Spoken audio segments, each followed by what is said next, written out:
On se retrouve sur BFM Alsace pour poursuivre cette émission spéciale consacrée à la rénovation et plus particulièrement la rénovation énergétique en Alsace. Et on va parler maintenant d'une illustration de cet enjeu dans notre région, dans le domaine public, puisque je vous l'ai dit en introduction, nous sommes ici à la Manufacture des Tabacs de Strasbourg qui a été réhabilitée, rénovée ces dernières années. Et pour en parler, nous sommes avec mes deux invités. Tout à ma gauche, vous avez Siamak Agababaye, premier adjoint au maire et vice-président de la métropole de Strasbourg. Et à côté de moi, Eric Hartweg, qui est directeur général de la CERS. La CERS, c'est la Société d'aménagement et d'équipement de Strasbourg. Bonsoir à tous les deux, messieurs. Merci d'être avec nous. Alors, Siamak Agababaye, je commence avec vous, puisque on est ici dans un exemple de rénovation, j'ai envie de dire, contemporaine, avec différents enjeux. Quels étaient d'abord vos objectifs au moment de décider de rénover tout ce bâtiment ? Alors c'est un objectif qui remonte à loin puisque ce projet enjambe plusieurs mandats. C'est d'abord faire quelque chose d'une friche urbaine qui était laissée vacant depuis déjà plusieurs années en ville et qui était au cœur de Strasbourg dans un emplacement qui était dans le quartier historique de la Crue de Nau. Donc d'une part redonner vie à une friche industrielle. Ensuite il y avait l'objectif ou les débats sur quoi en faire. Certains voulaient en faire des logements. Certains voulaient en faire une exploitation purement commerciale. Et puis il a fallu en discussion avec la CERS voir si on peut y faire cohabiter plusieurs fonctions différentes et y fabriquer un lieu de vie. Et au fur et à mesure de ces discussions est apparu que l'école ENGES, par exemple spécialisée dans l'ingénierie de l'eau, pouvait venir ici, que la Haute École des Arts du Rhin pouvait aussi venir ici, qu'un certain nombre de fonctions économiques pouvaient y cohabiter, et puis faire aussi une place à l'économie sociale et solidaire, et enfin y faire un lieu de vie où des Strasbourgeoises et des Strasbourgeois viennent, et aussi un lieu de fierté patrimoniale. L'autre élément majeur, au-delà, à côté d'être une friche qui était abandonnée, c'était un lieu qui était chargé d'histoire patrimoniale. On y fabriquait à l'époque des cigarios, du tabac, mais c'était un lieu emblématique du patrimoine industriel de Strasbourg, et il s'agissait aussi d'agir pour la préservation de ce patrimoine. Alors, Eric Hartweg, quel a été le rôle de la CERS dans ce projet ? Et avant tout, qu'est-ce que c'est que la CERS ? À quoi ça sert ? Oui, je crois qu'il est utile d'expliquer ce que c'est. La CERS, c'est une société d'économics, donc c'est une société, mais la majorité des parts sont détenues par les pouvoirs publics.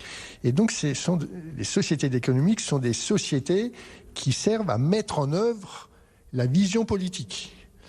Et donc, elle était tout à fait légitime pour intervenir ici, pour mettre en œuvre cette vision. La CERS a été créée, en fait, il y a plus de 60 ans, pour aménager des quartiers nouveaux. Le cœur de métier de la CERS, c'est l'aménagement urbain. C'est la fabrique de la ville. Autrefois, on s'étalait, villes proliférantes, dans les champs, sur les prés. Aujourd'hui, on intervient sur le déjà là. Et donc, une friche industrielle, c'est typiquement le terrain de jeu d'un aménageur aujourd'hui. Alors, quel a été le rôle de la CERS dans ce projet ? Le rôle d'un aménageur, c'est d'abord acheter le bien immobilier, que ce soit un terrain ou un immeuble. Après, c'est exprimer un programme. Alors souvent, c'est le politique qui nous dit sa vision, et donc on va le traduire en programme. Et après, c'est missionner tous les hommes de l'art, les femmes de l'art, les architectes, les urbanistes, les bureaux d'études, et les entreprises et les artisans qui mettent ce projet en œuvre. C'est quelque part, l'aménageur, c'est une espèce de chef d'orchestre. Et alors, je m'adresse toujours à vous. Comment avez-vous travaillé notamment sur ces questions qui nous intéressent aujourd'hui de rénovation énergétique ? Puisque c'était un vieux bâtiment, j'imagine que ça a requis un certain nombre d'ajustements. Oui, évidemment. Alors, évidemment, quand on aménage quelque chose de nouveau, se pose la question de l'énergie d'abord.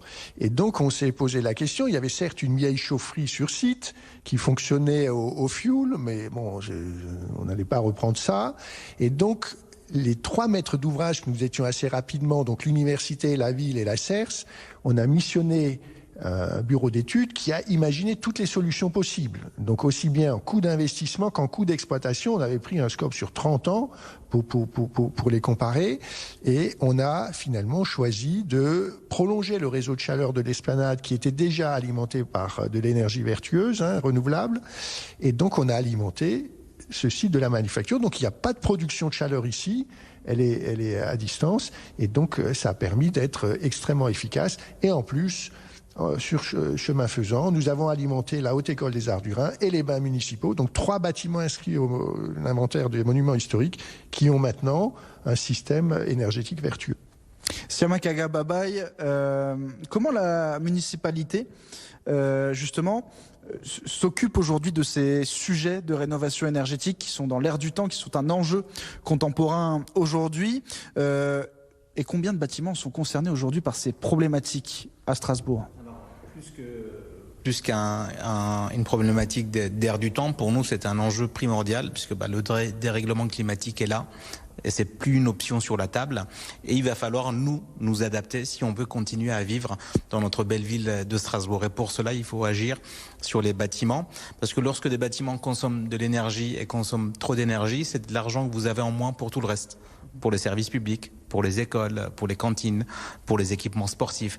Et donc il s'agit de réduire la part de l'énergie au minimum possible pour consacrer de l'argent à autre chose. L'autre élément, c'est que l'énergie aujourd'hui coûte de plus en plus cher.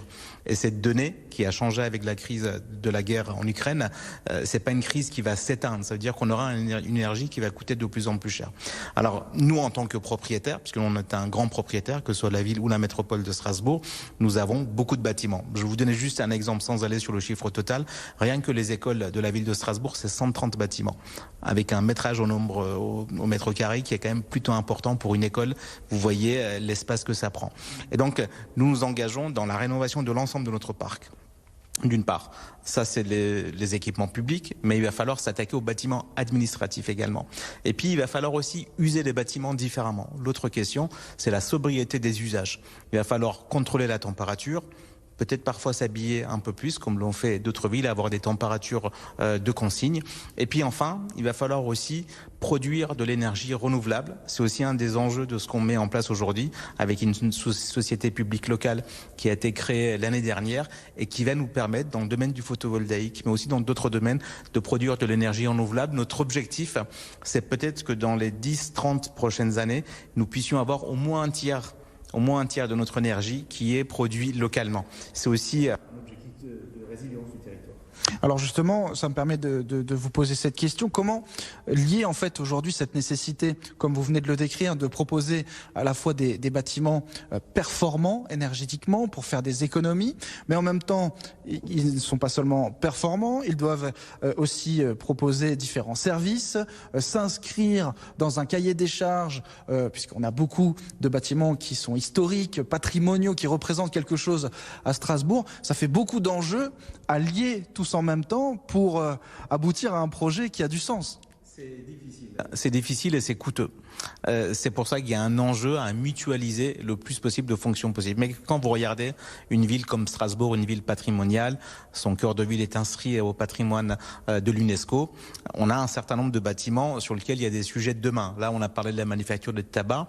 Demain, vous avez l'Opéra, vous avez le Palais Rouen, et un certain nombre d'autres bâtiments sur lesquels vous ne pouvez pas juste intervenir comme on le fait classiquement en rénovant par l'extérieur. Il faut que vous suiviez les prescriptions des architectes des bâtiments de France pour préserver l'aspect remarquable de ces bâtiments.